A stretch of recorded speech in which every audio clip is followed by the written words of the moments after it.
रेखा अपने छोटी उम्र से ही मरे हुए लोगों की आत्मा को देख पाती थी। एक दिन जब वो अपने फ्रेंड शैलजा के पीछे एक आत्मा को आते हुए देखती है तो उसे शैलजा के ऊपर कुछ गड़बड़ लगता है। आमतौर पर कोई भी भूत दिन में किसी का ऐसे पीछा नहीं करता है, इसलिए अगले दिन रेखा शैलजा को जांचने के लिए नोटबुक लेने के बहाने उसके घर आ जाती है। यहाँ आने के बाद वो शैलजा से एक खाक में फूंकने को कहती है और एक नींबू को उसके आगे घुमाने पर उसे शैलजा के अंदर छिपी आत्मा रेखा को नजर आ जाती है। अब वहाँ से आकर जब वो रास्ते में उस कागज को खोल कर देखती है तो उसे पता चल जाता है कि शैलजा के ऊपर किसी ने काला जादू किया है। रेखा बचपन से ही मरे हुए लोगों की आत्माओं को देख पाती थी। एक सुबह जब वो घर का दरवाजा खोलती है तो उसे रूम के अंदर एक आत्मा दिखाई देती है। वो उसे देख ही रही थी कि तभी उसकी दादी आती है जो रेखा से कहती है, क्या हुआ, अंदर कोई भूत देख लिया क्या जो तू ऐसे देख रही है। अंदर देखने पर दादी को उसे कुछ भी दिखाई नहीं देता है। अगले दिन रेखा जब अपने फ्रेंड्स के साथ कॉलेज खत्म करके घर आ रही थी तभी उसे पेड़ पर एक लड़की दिखाई देती है जो उसकी आंखों के सामने खुद को फांसी लगा रही थी। यह देखकर रेखा डर जाती है और वो एक जगह पर खड़ी होकर उसे देखने लगती है। तभी उसकी सहेली शैलजा उससे कहती है, क्या हुआ, तू हर रोज आकर इस पेड़ के पास रुक जाती है और इस पेड़ को घूरने लगती है। रेखा कहती है, कुछ नहीं, बस ऐसे ही। जब उसके फ्रेंड्स पेड़ पर देखते हैं तो उन्हें वहाँ कुछ भी नहीं दिखाई देता है। रात को जब रेखा सोने जाती है तभी अचानक से उसके पीछे एक आत्मा आ जाती है, लेकिन रेखा उसे इग्नोर करके सो जाती है। अचानक रात को उसकी आंख खुलती है और वो नींद में चलते हुए शमशान में जाने लगती है। आधी रात को उसे घर से बाहर जाता देखकर उसकी दादी उसके पिता से कहती है, देखो बेटा, रेखा इतनी रात को कहीं बाहर जा रही है। रेखा अगले दिन अपने दोस्तों के साथ शैलजा के घर आकर उसके परिवार वालों को बताती है कि शैलजा के ऊपर किसी ने काला जादू किया है। शैलजा का भाई जो इन सब बातों पर विश्वास नहीं करता था वो इन सभी को उसके घर से जाने के लिए कहता है। इधर शैलजा की हालत दिन ब दिन बिगड़ती ही जा रही थी। रेखा वापस से शैलजा के घर आकर उसके भाई से कहती है, भाई जरा ध्यान रखना, शैलजा उठकर कहीं कब्रिस्तान न जाए। शैलजा का भाई रेखा से कहता है, तुम्हें लगता है कि वो इस बीमारी की हालत में कहीं जा पाएगी, लेकिन 12वें दिन अचानक से शैलजा उठकर कब्रिस्तान जाने लगती है।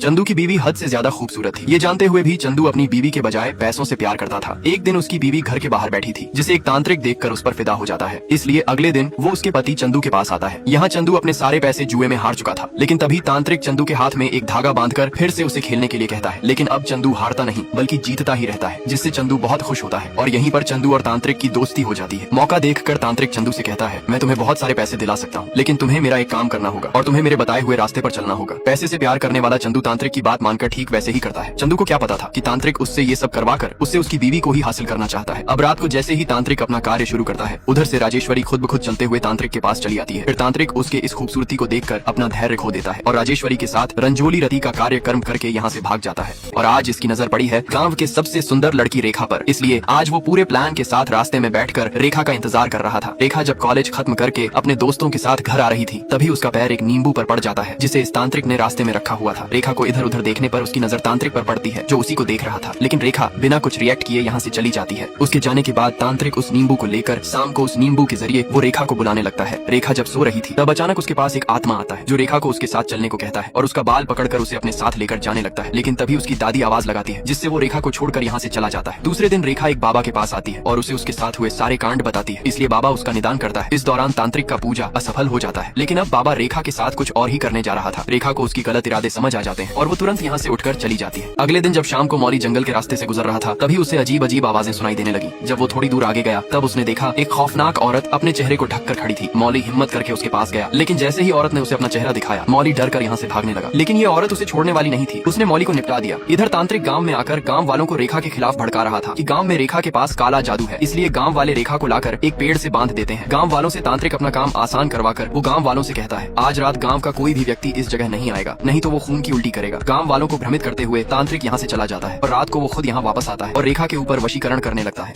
अब शैलजा की हालत दिन ब दिन बद से बदतर होती जा रही थी, इसीलिए रेखा उसके घर आके उसके भाई से कहती है, भाई जरा ध्यान रखना, शैलजा रात को कब्रिस्तान जाती है कि नहीं। शैलजा का भाई उससे कहता है, तुम्हें तो पता ही है वो तो इस हालत में चल भी नहीं सकती। धीरे धीरे 11 दिन बीत जाते हैं और 12वें दिन अचानक से शैलजा उठकर कब्रिस्तान जाने लगती है। उसको जाता देखकर उसके भाई को अब एहसास होता है कि रेखा ने सच कहा था। शैलजा का बड़ा और छोटा भाई दोनों अब शैलजा का पीछा करते हुए उसके पीछे जाते हैं, लेकिन तभी रास्ते में तेजू इन्हें रोक लेता है और कहता है, अब से जैसा मैं बोलूंगा वैसा ही करना है। शैलजा का भाई सर को हिलाते हुए उसे हाँ में जवाब देता है। 16वें दिन शैलजा फिर से कब्रिस्तान आती है, जहाँ पर पहले से ही उसका भाई और बाकी सभी लोग मौजूद थे। इस बार कब्रिस्तान में एक तांत्रिक होता है जिसने शैलजा पर रात में कब्रिस्तान आने वाला काला जादू किया हुआ था। शैलजा आकर उसके पास बैठ जाती है। तांत्रिक शैलजा से कहता है, तुम्हारी इस खूबसूरती को देखकर मैं पागल हो गया था और इसलिए अब मैं तुम्हारे साथ वो वाला कार्यक्रम शुरू करूंगा। सही मौके का इंतजार कर रहा शैलजा का भाई जैसे ही तांत्रिक को मारने जाता है तांत्रिक उसका हाथ पकड़ लेता है। ये पल शैलजा के भाई को उसे डरा देती है, लेकिन तभी पीछे से तेजू इस तांत्रिक को निपटा देता है और फिर तेजू इस हवन में शुद्ध गंगा जल डालकर उसे बुझाकर शैलजा को सही सलामत बुरी शक्तियों से बचा लेता है। एक दिन जब रेखा अचानक से अपने पिता के सामने आ जाती है तभी उसका पिता उसे भला बुरा कहने लगता है। दरअसल रेखा को पैदा करते ही उसकी माँ इस दुनिया को छोड़कर चली गई थी, इसलिए रेखा का पिता तब से अब तक हमेशा के लिए रेखा को मनहूस मानता है। रेखा जब कॉलेज गई होती है तब उसके घर एक भिक्षुक आता है और रेखा के दादी से रेखा के बारे में पूछते हुए उससे कहता है,